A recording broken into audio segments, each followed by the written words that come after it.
Hi, I'm Gavin, And I'm Dave. and you're on the fringe. Come along with us for a ride on a podcast where we talk about an area or a thing going on in the world that needs more attention, just like you do. Let's go.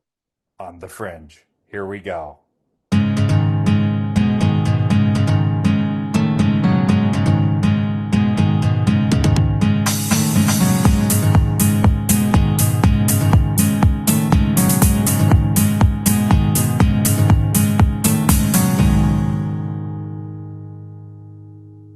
Welcome to On the Fringe. I'm Gavin, and I'm here with Dave today, and we're going to talk about the situation in Afghanistan. Since the American forces pulled out in 2021, it has been under the control of the Taliban, also known as the Islamic Emirate of Afghanistan. And they have recently made some small international news because they installed a network of over 90,000 CCTV cameras in the capital city of Kabul. Now, Dave, where did they get those darn cameras?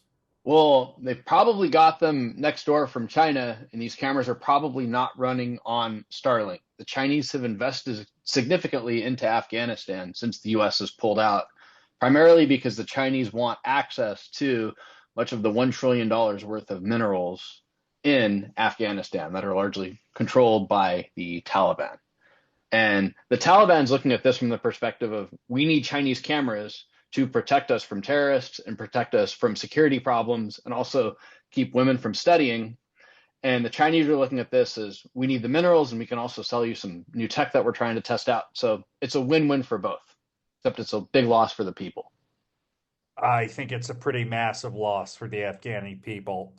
What it seems like is that this 90,000 plus camera system has been installed with the latest in AI facial recognition software. And they're basically able to track any one person throughout the city at all times of day.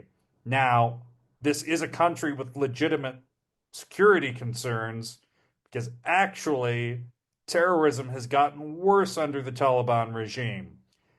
They have had to deal with serious issues from the Islamic State, which has continued to attack not only minorities, but in fact, Taliban officials.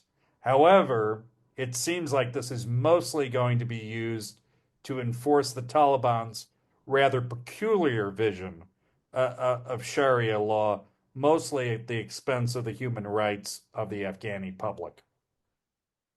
Yeah, it is not looking well for the people of Afghanistan. And it's looking like that these cameras can actually be hacked, where the Chinese government does largely have a backdoor to the data, but these cameras have been used, or similar cameras have been used in Ukraine, and they've been hacked by Russia to basically look in and see what's going on at civilian infrastructure to potentially make targets for Russian military or Russian paramilitary groups fighting in Ukraine. And I think there's no reason to assume that the Chinese won't do the same thing in Afghanistan, Yeah. particularly looking for an advantage. Hmm. Uh, yes, on that rather somber note, thank you for listening to On the Fringe. This is Gavin. This is my good friend Dave. We appreciate all of your likes, comments, and subscriptions. All of your subscriptions. Thank you very much and have a good one. Take care.